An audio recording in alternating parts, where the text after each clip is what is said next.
What's up, everybody? Welcome back to the JT Sports Podcast, aka JT Sports Live. I'm your host, JT.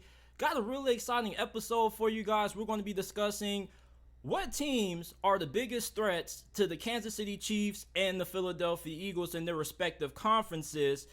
CJ Stroud, what are my rookie expectations for him going into his first season as a NFL QB? Can Oregon make the college football playoffs this season? And do the Miami Dolphins have a top 3 roster in the NFL going into this season? If you haven't already, make sure that you guys leave a like on the stream and subscribe to the channel if you're new. We go live every day at 5 p.m. Eastern Time, Monday through Friday. Listen to the JT Sports Podcast, available on all podcasting platforms. We're not just on YouTube. You can check us out on Apple, Amazon, Google, Spotify, wherever you get your podcasts from. You can find the JT Sports Podcast. All you got to do is go to whichever podcasting service that you use, type in the JT Sports Podcast, and it will pop up. Or you can go down to the description down below, scroll down a little bit, and you can click on one of the podcast links, and it will take you directly to it. We're going to start off talking about this. What team is the biggest threat to the Kansas City Chiefs and the AFC? And no, Kansas City fans, the answer is not yourselves. I'm not finna take that as a legitimate answer.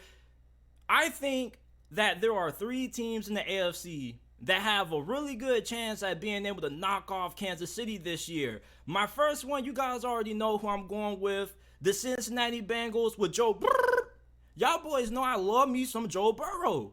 And the Bengals have gotten right with Kansas City for the last 2 seasons. And last year, Cincinnati came really close to beating Kansas City again. And there's a reason why they call Arrowhead Burrowhead. My boy Joe Burrow is without a doubt the second best quarterback in the NFL. And although he's not on the same level as Patrick Mahomes, I don't think he's too far off. Like, Joe Burrow, this dude is my favorite player in the league right now. And when you look at Cincinnati, the only thing that has held them back from not only winning the Super Bowl, but also being able to beat Kansas City last year was that damn offensive line. And you thought that their offensive line was going to be fixed up and good enough to beat Kansas City last year, but it severely underperformed. So this offseason, what did they do again? They continue to upgrade the offensive line. They bring in Orlando Brown at left tackle. They're going to be kicking Jonah Williams out to right tackle. So this offensive line should be more than good enough to be able to beat Kansas City. We know how good this defense is going to be with Lou Anarumo, their defensive coordinator, remaining on the staff. He had a couple of head coaching interviews. He didn't get any of those head coaching jobs. I have a strong feeling that he's going to be a head coach somewhere next year.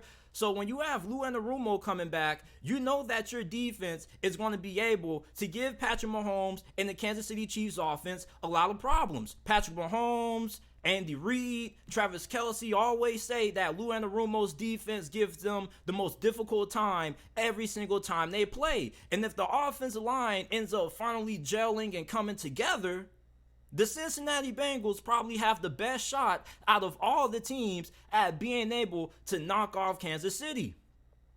Now, what about the Baltimore Ravens? Because I think a lot of people are really sleeping on Baltimore when it comes to the Super Bowl conversation. And you can say I'm overrating the Ravens all you want to, but with the additions that they made this offseason, they bring in offensive coordinator Todd Monken, you bring in OBJ, you draft Zay Flowers, you have Rashad Bateman, you guard Mark Andrews. The Baltimore Ravens had a top 10 defense last year.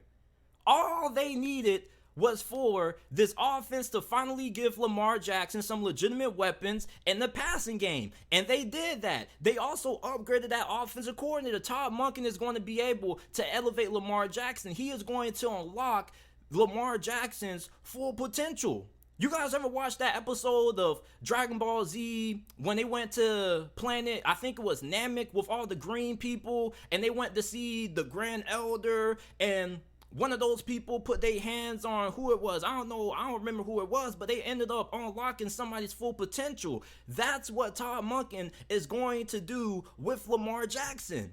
And I don't give a damn about what Lamar Jackson has done in the playoffs in the past, because you don't win football games based on history. The Baltimore Ravens have a fantastic coaching staff. They have a great defense, and they're going to have a really good offense. And Lamar Jackson is finally going to have enough weapons to be able to go to Arrowhead and knock off Patrick Mahomes if the opportunity presents itself. I think that the Ravens are definitely a legitimate threat in the AFC to Kansas City. Y'all people keep trying to judge these teams based on what they did in the past. Y'all make it seem like Lamar Jackson would never be able to be a successful quarterback in the playoffs. And it's not like Lamar Jackson doesn't have a playoff win. All he really needed was a good supporting cast and a solid offensive coordinator. And Lamar Jackson has that. Now, this last team that I'm going to bring up, it's probably going to surprise a lot of people, but I'm going with the New York Jets. The New York Jets with Aaron Rodgers, man, I think they're good enough to win this conference. The New York Jets almost made it to the postseason last year with Joe Flacco, Zach Wilson, and Mike White at QB. If they can win the amount of games that they did last season with those quarterbacks, I'm pretty sure they should be able to be a playoff team with Aaron Rodgers at the helm. Now, we don't know what version of Aaron Rodgers we're going to get, but I don't think that the New York Jets need MVP caliber Aaron Rodgers to be able to win this conference. They're going to have one of the best defenses in the NFL, and you got to remember that this defense was already elite last year, given the fact that the offense was god-awful. When you have an offense that's able to actually be efficient and sustain drives, it helps out your defense because your defense doesn't have to be on the field for as many plays as what they were last year. And when I look at the New York Jets, man, Aaron Rodgers came out a couple of days ago, and this man said he's having a lot of fun. He's had the most fun in the 6 weeks that he's been with the New York Jets up to this point than he has had his last couple of years in Green Bay. And y'all may think that Aaron Rodgers is being a diva and he's being petty, but you can see it out there. You want to know why Aaron Rodgers is having fun? Because he actually has a team that has the weapons that he needs to be able to win a Super Bowl. Y'all remember when y'all was doubting Tom Brady when he went to the Tampa Bay Buccaneers? And y'all was like, oh, JT, I don't know if it's going to work, man. You got COVID. I don't think the Buccaneers and him are going to be able to get the chemistry down pat, yada, yada, yada. And what happened? Tom Brady got it done. The reason why Tom Brady left New England was because he knew at his age he wasn't going to be able to still perform at a high level and win a championship if he doesn't have the necessary weapons around him. And Aaron Rodgers knew that during his time in Green Bay. And Green Bay, every time they had the opportunity to get a good receiver in the first round, these fools always went ahead and either they drafted a defensive lineman or an offensive lineman, or they traded up for Jordan Love. If you was Aaron Rodgers, would that not piss you off too? The New York Jets, man, I think that they're going to get a really good version of Aaron Rodgers. It's not like he's going to a situation where he has to learn a completely new offense. You got Nathaniel Hackett there. And although we knew that Nathaniel Hackett was a whiff at head coach during his time at the Denver Broncos, him and Russell Wilson just weren't a good fit. The scheme and offense that he was running was not good for Russell Wilson's skill set. Aaron Rodgers is going to be a way better fit in that offense because Nathaniel Hackett and him have already spent time together during their time when they was in Green Bay.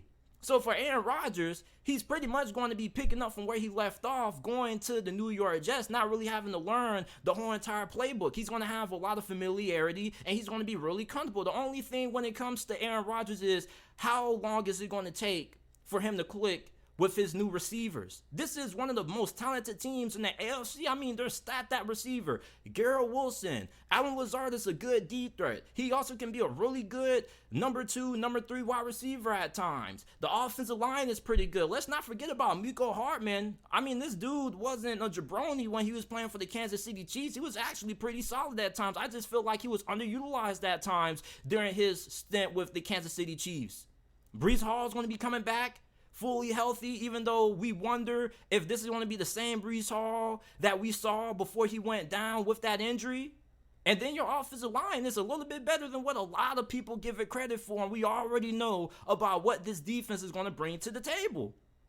If you're Kansas City, you really don't want to see the New York Jets, the Cincinnati Bengals, and the Baltimore Ravens in the AFC Championship. You damn sure don't want to see the Cincinnati Bengals. Be honest, Kansas City, out of all these teams I just mentioned, the last team you really want to see is Cincinnati, bro. Because you know what Joe Burrow does when he goes to Burrowhead. I mean, that was your first time beating Joe Burrow at home in how long? Joe Burrow runs Arrowhead, man. I know it's called Arrowhead Stadium, but for right now, it's still called Burrowhead until y'all can even up the score.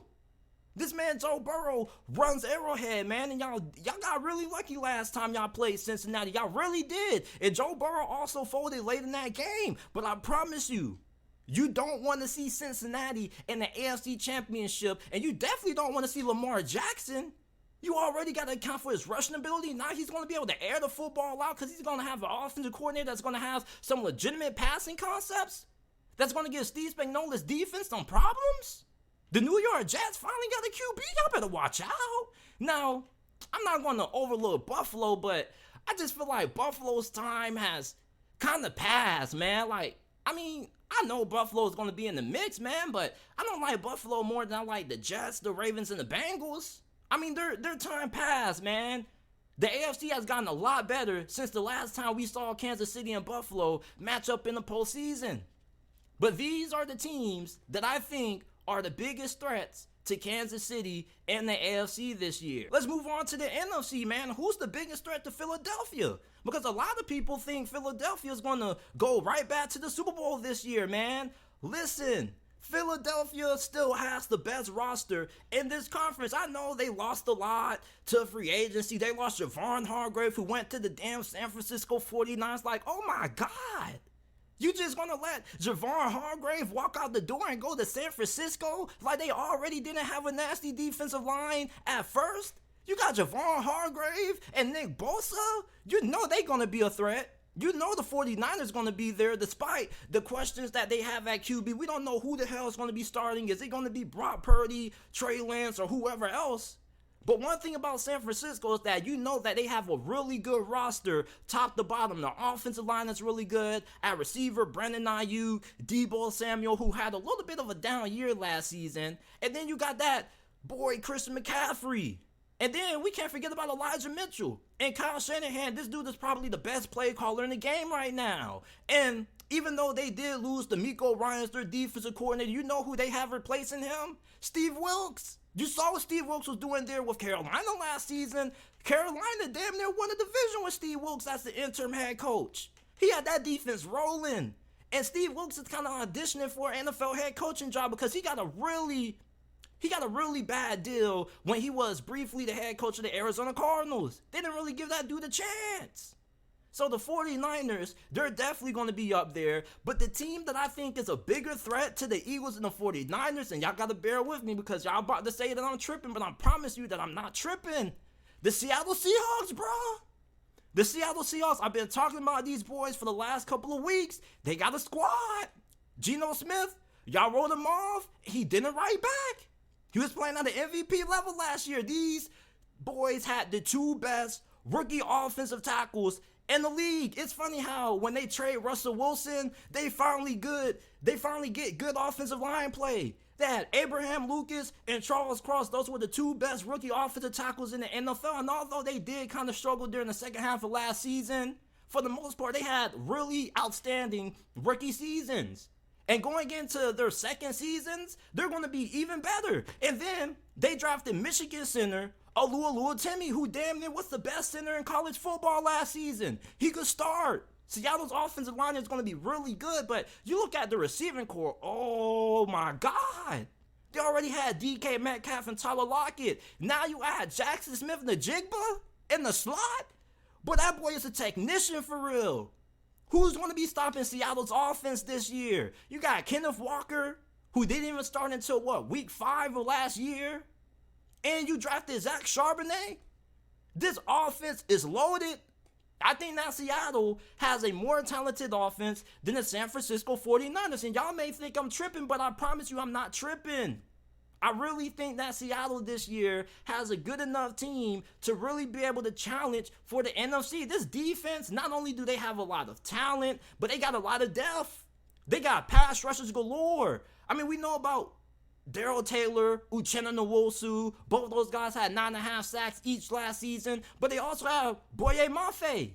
They have plenty of talent and depth when it comes to the defensive line and the ability to get pressure on the quarterback. At linebacker, Jordan Brooks, they brought back B-Wax, who never should have left in the first place. It was really disrespectful and dishonorable for Seattle to do one of the greatest linebackers in the past decade like that.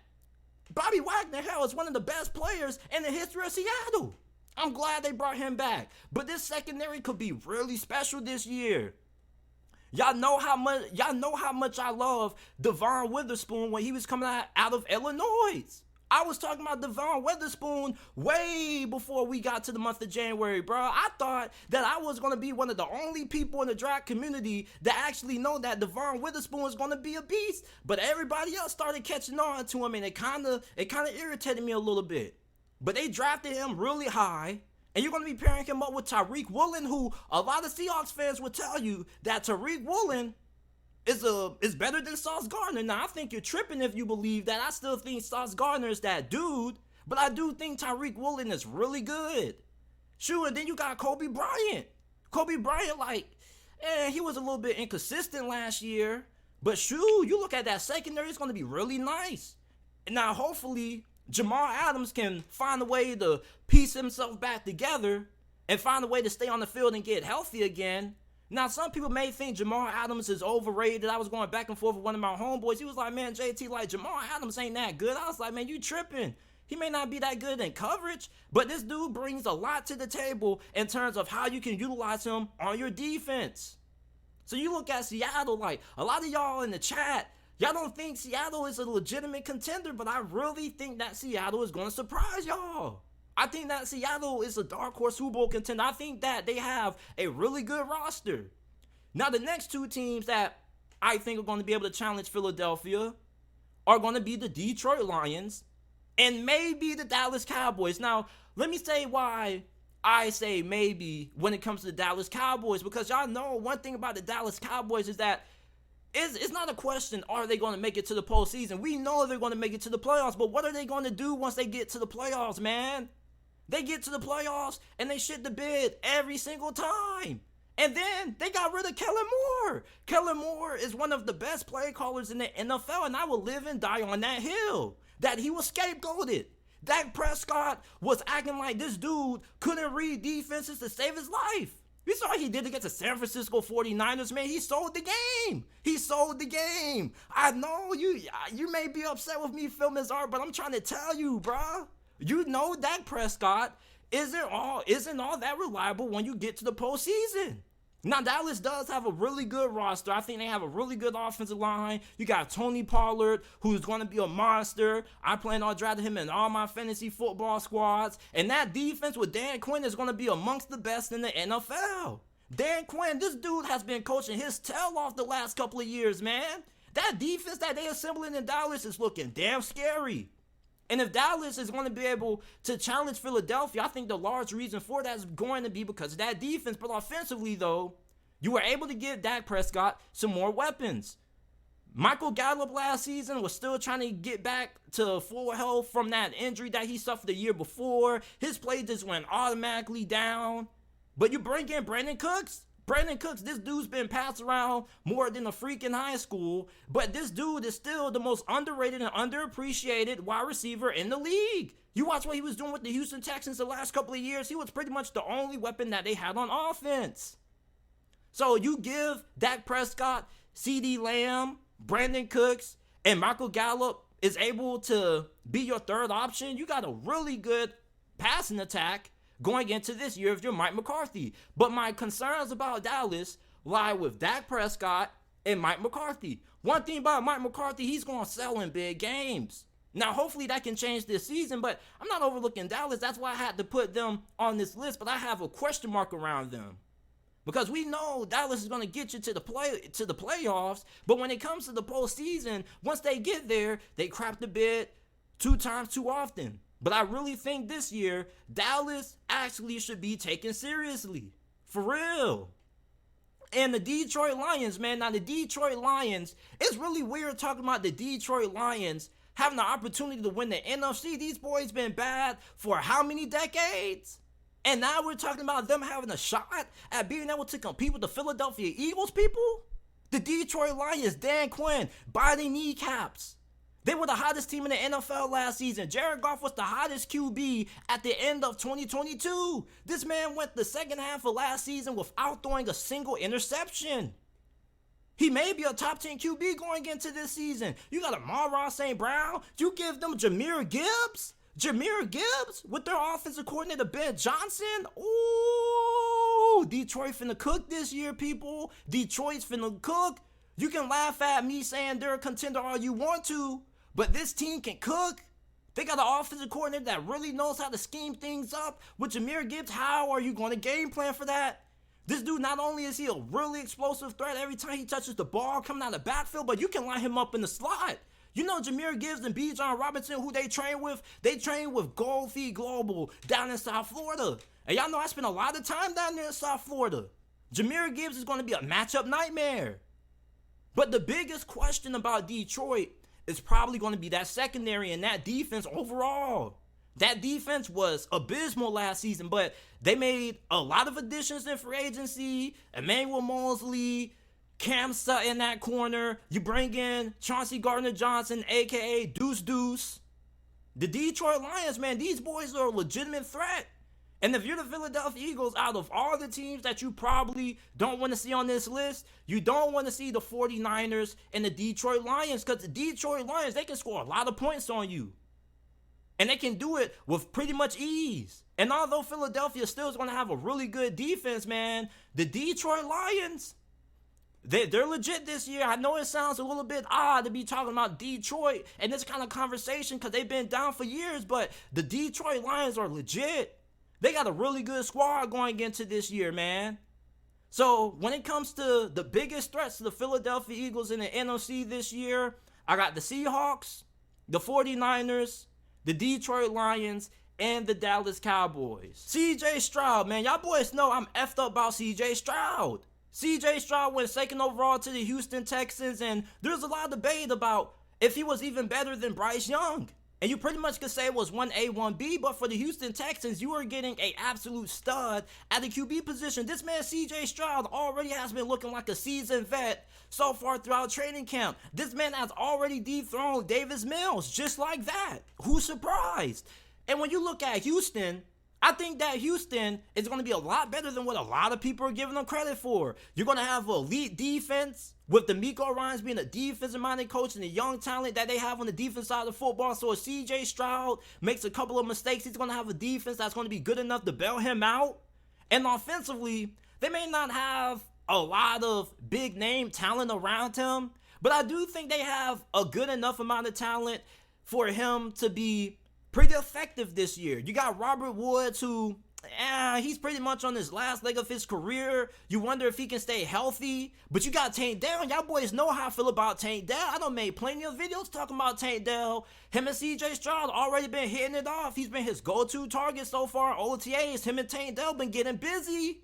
They've been getting busy.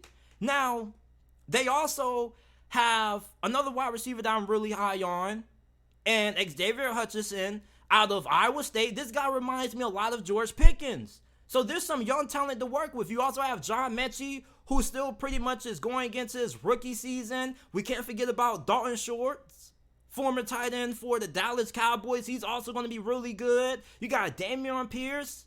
You're going to have Devin Singletary, but mainly I'm more excited about Dameon Pierce because he was carrying me on my fantasy football squad. So CJ Stroud has some weapons to throw the football to. Now, the biggest question that most people are going to have about Houston is going to be the protection that they're going to be giving CJ Stroud up front. And most people think that the Houston Texans offensive line is dog water, and it's not. Houston's offensive line, what I'm about to say may surprise you, but it's actually pretty solid. You may not think that, but if you actually go back and you watch how their offensive tackles performed last season, and Laremy Tunsil and Titus Howard, I think they only combined and gave up 4 to 5 sacks total. Titus Howard, he gave up more than Laremy Tunsil, but his offensive tackle position is really good. You bring in Shaq Mason, who's going to be solidifying one of your offensive guard spots. Now we just have to worry about who the center is going to be and who's going to be playing that other offensive guard position. But for CJ Stroud, this season, I'm expecting this man to have a really productive rookie season. If I had to give you a stat prediction, I'd probably say he throws for 3,800 yards, 24 touchdowns, and has 8 to 9 interceptions. He has elite accuracy. He has fantastic ball placement. A lot of people say that CJ Stroud, he struggles under pressure. And I will agree with that to a certain extent, but I think he's a little bit better under pressure than what people give him credit for. When you look at his ball placement, his accuracy, it was arguably the best coming out of this draft, even better than Bryce Young. Now, that's a debate for another day. But when you look at CJ Stroud, he's also a really good decision maker. He doesn't make tons of mistakes. You just wonder how is he going to fare under pressure. But when you look at this division, I mean, there's not too many teams in the AFC South that have fantastic pass rushes. Indianapolis doesn't really have one outside of DeForest Buckner. The Jacksonville Jaguars don't really have anybody that's really going to scare you, although we could be wrong about that depending on how Trayvon Walker develops. And Indianapolis, I mean, come on, man. And then Tennessee, come on, man. I mean, they have some good rotational pieces, but I don't think they're really going to have enough to really give Houston a lot of problems up front. This is a really good team that Houston has for CJ Stroud going into this year. Your concern may be wide receiver, but I don't really think that wide receiver is devoid of talent. I just think it's more unproven. And I think you're going to have a lot of guys with CJ Stroud at QB who are going to get their play elevated. A lot of these wide receivers who weren't really on your radar last season, they need to be on your radar this year. Nico Collins, I think he's greatly going to benefit from playing with a guy like CJ Stroud that has a really good deep ball. Nico Collins, I think he's a really good 50-50 ball wide receiver. It's just that Davis Mills just wasn't able to get in the ball at times. CJ Stroud, man, with the wide receiving core and the weapons that he has, he's going to have the recipe to be a clear contender for Offensive Rookie of the Year. And if CJ Stroud ends up being as good as advertised, the Houston Texans, I've been saying it for the start of this offseason, ever since the draft concluded, they're going to have a legitimate shot at being able to compete for second place in this division and possibly be able to compete with the Jaguars. That may sound a little bit crazy, but with how this defense is looking and how CJ Stroud has been performing in OTAs so far, and don't tell me, man, JT, everybody looks good in OTAs, as Will Levis, how he's been doing in OTAs so far. Okay, so when I look at CJ Stroud, I see a QB that's going to be really consistent. He's kind of robotic, man. Like, once this dude gets into rhythm, he's really hard to stop. But if you do get a little bit of pressure in his face at times, he kind of can get a little bit rattled at times. But I think for Houston and DeMeco Ryans and the coaching staff and the team that they have assembled going into this year, CJ Stroud should have a really good and productive rookie season. Him and Bryce Young, I don't really know who's going to end up having the better rookie year because I think both of them can be really good. I think that CJ Stroud and Bryce Young are both going to emerge as at least being top 15 QBs right out the gate. CJ Stroud was a generational QB. Y'all may think that CJ Stroud is a good QB prospect, but there were a lot of scouts and a lot of GMs who held CJ Stroud and Bryce Young in high regard. They feel like both of those two guys are some of the better QB prospects to come out in recent memory. So I think CJ Stroud, if you're a Texans fan, you got a lot to be excited about when it comes to how he's going to perform this year. You got a solid receiving core, not great, but solid. And you're going to have a lot of receivers who most people outside of Texans fans don't really know about. But come the end of this year, most of you guys are probably going to have them on your fantasy football squad. And Oregon, they had a really fantastic first year under head coach Dan Lanning, even though they got trounced by Georgia. This team really performed at a really high level. And Bo Nix, who would have thought that Bo Nix, the dude who had a somewhat disappointing career at Auburn, would go to Oregon and have his career revitalized? I mean, Bo Nix, there are people who are talking about this guy potentially being a first-round pick in next year's draft, and he's already viewed as a premier contender for the Heisman Trophy. Now, when it comes to Oregon making it into the college football playoffs, it is going to be really tough to do because they're playing in the Pac-12. The Pac-12 is going to be a juggernaut this year. And they got a really tough schedule. You got to go on the road to play Texas Tech. They're going to be pretty good this year. You got to go on the road to play Washington and Utah. And you got to play USC and Oregon State at home. So their road to the college football playoffs, people, is not easy. But when you look at this team, with the fact that they have Bo Nix, they're going to have a good chance to be able to be in the college football mix. Now, you are wondering, JT, how's his offense going to look with the departure of Kenny Dillingham, who now is the head coach of Arizona State? Well, they replaced him with offensive coordinator Will Stein. And Will Stein was the co-OC down there with the UTSA Roadrunners. And their offense was really dynamic. Not only was he the co-offensive coordinator, but he also was their QB's coach. So many Oregon fans have a lot of faith and confidence in Will Stein.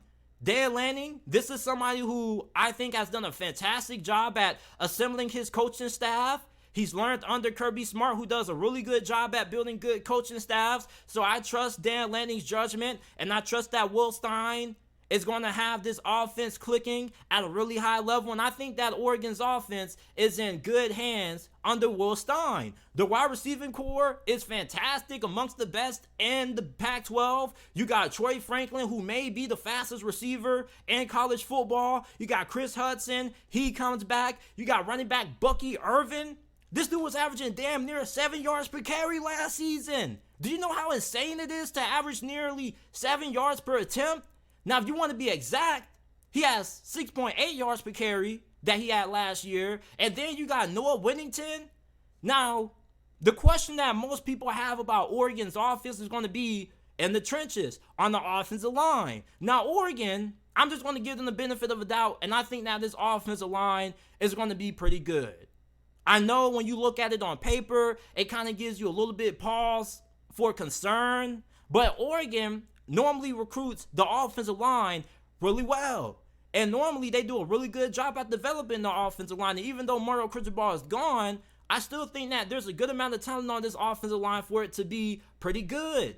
So I'm not really concerned about Oregon's offensive line. Now, this defense is probably the biggest question that you should have about if Oregon's going to be a college football contender, man. Because in the Pac-12, there's not really too many good defensive teams in this conference. You got a lot of teams who air the football out. And if Oregon's going to have a shot at making it to the college football playoffs, this defense is going to be what makes or break them.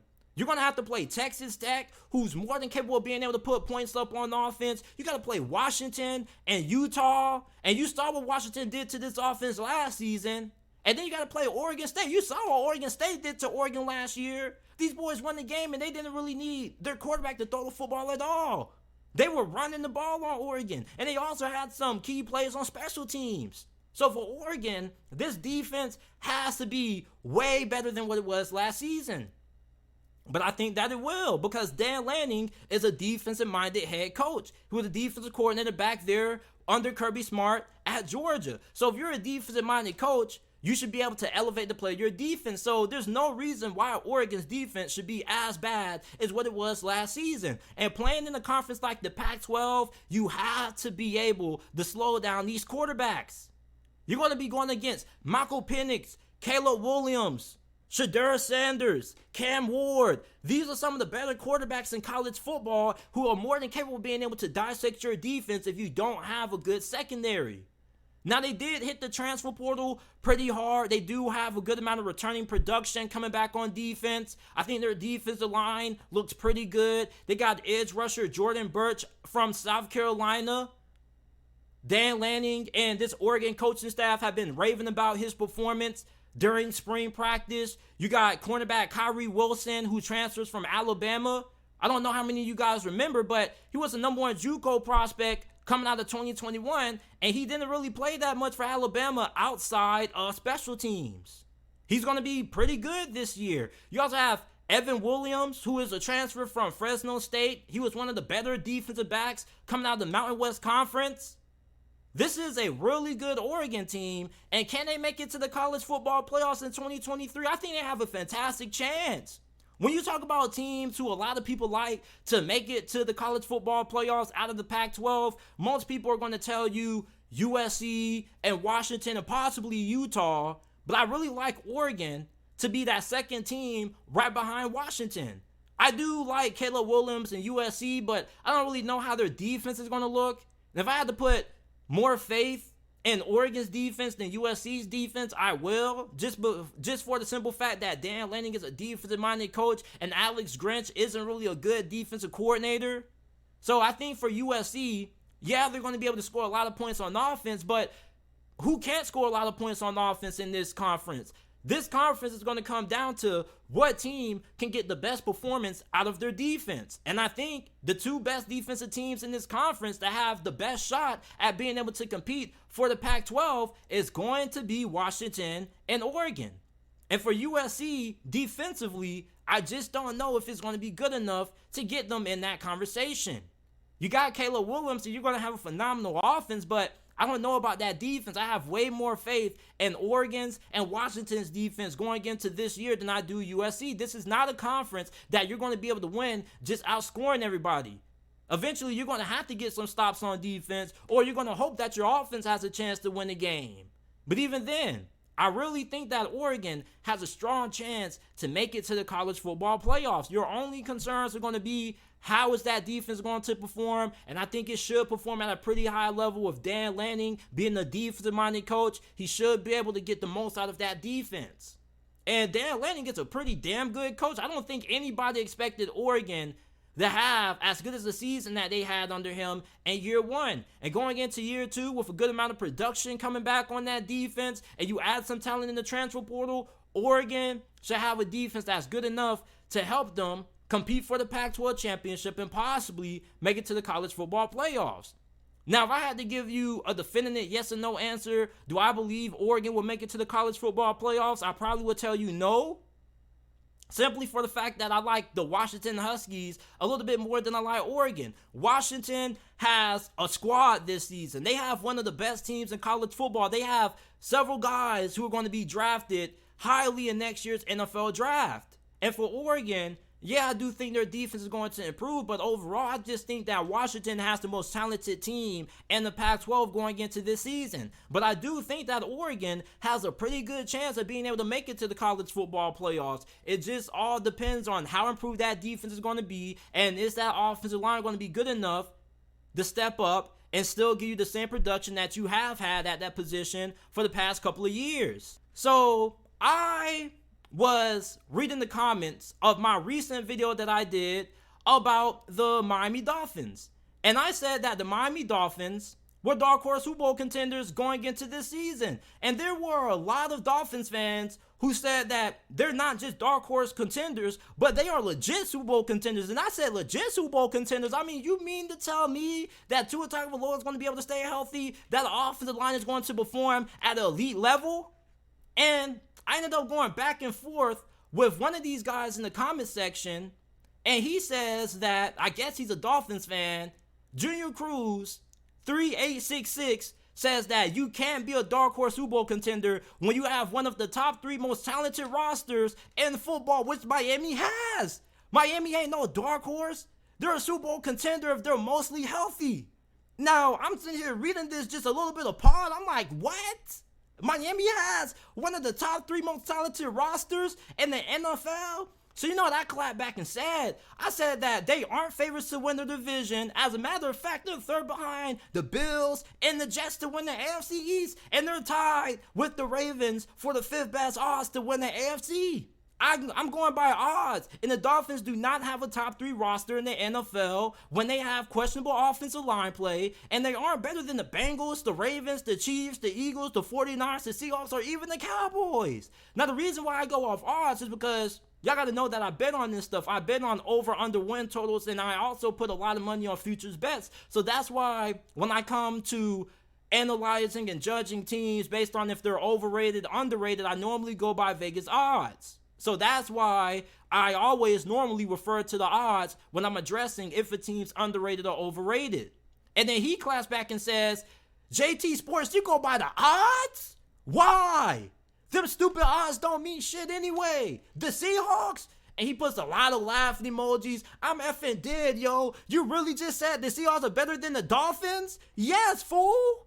Have you not seen how good of a roster Seattle has? Their offensive line is way better than Miami's. They're going to have way better offensive line play. They have a top 5 receiving core in the NFL with DK Metcalf, Tyler Lockett, in the addition of Jackson Smith-Njigba. Now, although Miami does have a really good receiving core with Jalen Waddle and Tyreek Hill, that's just two guys. Two guys. Your third best receiver is nowhere going to be close to how good Jackson Smith-Njigba is going to be. And then, yeah, you probably can say that your defense under Vic Fangio is possibly going to be better than Seattle's, which I'm going to give you that. But when it comes to some of the other teams in the NFL, Kansas City, Cincinnati, let's be for real, folks. Let's be for real for a second. You mean to tell me that the Miami Dolphins are going to have a better roster than the Dallas Cowboys, the Seattle Seahawks, teams that have way better offensive lines? Y'all not even the best team in y'all division. Are you being serious right now? You think that y'all have a better roster than the New York Jets? And your main talking point was Aaron Rodgers? I mean, yeah. Aaron Rodgers, when he's playing at his best, this dude is better than Tua Tagovailoa or Tua, Mr. Injury-prone Tagovailoa. And I'm not saying that the Dolphins don't have a talented team, but to say they have a top 3 roster in the NFL makes you a little bit delusional. You mean to tell me you have one of the top 3 best rosters in the league? Your roster isn't touching San Francisco. And then what blows me the most, right? I hate people who do this. Miami is better than Dallas, and the Ravens too. They beat Baltimore the last 2 times they played. Listen, you cannot judge the future of NFL games and outcomes based on history. The Ravens team that you're playing this season is not the same Ravens team that you played last year. They have way more weapons and a better offensive coordinator, and also their defense was way better at the end of last season versus how they were when they first played y'all. And then let's continue. He says, stop listening to them stupid odds, kid. Kid, doesn't this fool look like a kid himself? Whatever. The Jets also don't have a more talented roster than Miami. I don't care about 90-year-old Aaron Rodgers, buddy. Look at Miami's roster top to bottom. If they get Dalvin Cook, Miami is officially a super team. Miami is a super team if they get Dalvin Cook, people. If they get Dalvin Cook, Miami's a Super Bowl team. They're a Super Bowl caliber football team. Who's going to be blocking for Dalvin Cook? Behind that offensive line, good luck, Dalvin Cook. Good luck. Now, your defense is going to be really good. You do have some dogs on defense. We know about Jalen Ramsey, Jalen Phillips. Bradley Chubb should get his play elevated under Vic Fangio being the defensive coordinator. He was his head coach back when he was playing for him at Denver. But for Miami, having a better talented team than the Buffalo Bills and the New York Jets, not it, bro. Your offensive line is not better than Buffalo's, and it damn sure ain't better than the New York Jets or the Kansas City Chiefs or the Cincinnati Bengals. The Miami Dolphins have way too many question marks when it comes to the health of Tua and how good the offensive line is going to perform for them to be considered having a top 3 roster. Xavier Howard was not good last year, and Dolphins fans want to blame it all on injuries. Listen, if you're healthy enough to play, you should be able to go out and produce. Xavier Howard was getting cooked last season, dog. You don't know how many times I turned on the Dolphins game and I saw Xavier Howard looking like roast chicken. Xavier Howard was looking like roast chicken out there, man. We know Jalen Ramsey's locked down, but Xavier Howard, fam, this dude had a fall from grace last year. Now, playing under Vic Fangio, his play should improve, but Miami's roster is not more talented than Cincinnati. You want to go position by position? Well, we don't really have enough time to be going position by position, but first of all, when it comes to Kansas City, you don't have Patty Mahomes. You don't have a better offensive line than Kansas City. Your receiving core is better than Kansas City, but Kansas City is a team that's able to get elevated because they have Patrick Mahomes and Andy Reid as a play caller, and even then, they got Travis Kelce. But okay, I'll give you the advantage at receiver. On defense, I mean, I think that Kansas City's secondary isn't as good as Miami's on paper. I think their defensive line is better than Miami's. Christian Wilkins, I like him a lot. That dude is a dog, but he's not giving you the same production that Chris Jones gives you at the pass rush position. They also do have that other guy, I'm trying to think of his name right now. The dude out of, what's his name? What's that other pass rusher that they have, man? George Karlaftis. They got George Karlaftis. They have a really good group of linebackers. Hell, one of their linebackers, Nick Bolton, you could have made the argument that he should have been in discussion for Super Bowl MVP. The Dolphins linebackers are okay, but I don't think they're as good as Kansas City's. So when you look at the Dolphins roster compared to Kansas City, I don't think you have a more talented roster than Kansas City, and you damn sure don't have a more talented roster than the Cincinnati Bengals. I mean, Dolphins fans, They look at their roster and they look at their top guys. They don't look at their overall depth. The Cincinnati Bengals are 3 deep at receiver. Tyler Boyd, T. Higgins, Jamar Chase. Their offensive line is going to be really good. Your offensive line is not as good as Cincinnati's, and you don't have Joe Burrow at QB. Joe Burrow, without a doubt, is the second best QB in the league behind Patrick Mahomes. And their defense under Lou Anarumo is always going to be really fantastic. And Vic Fangio's defenses are always pretty good, but defensively, I think that you may have the argument that your defense could be better than Cincinnati's. But overall, we go to Philadelphia. You damn sure don't have a better roster than them. You don't have a better roster than Seattle. Seattle not only has talent, but they also have great depth. I don't think that the Dolphins have a top 3 roster in the NFL. And the Dolphins aren't even expected to be competing for the division title.